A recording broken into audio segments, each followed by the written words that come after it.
ஒட்டஞ்சத்திரம் அருகே உள்ள வள்ளியக்கா வலசு கிராமத்தில் காளியம்மன், மாரியம்மன், பொங்காளம்மன் ஆகிய கோவில்கள் உள்ளது.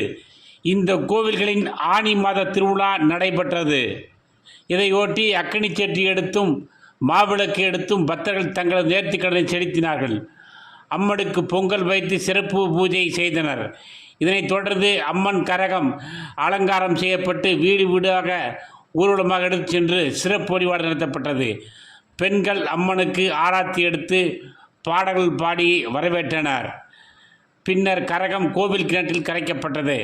விழாவில் ஏராளமான பக்தர்கள் கலந்து கொண்டு சாமி தரிசனம் செய்தனர். விழாவின் ஏற்பாடுகளை ஊர் பொதுமக்கள் செய்திருந்தனர்.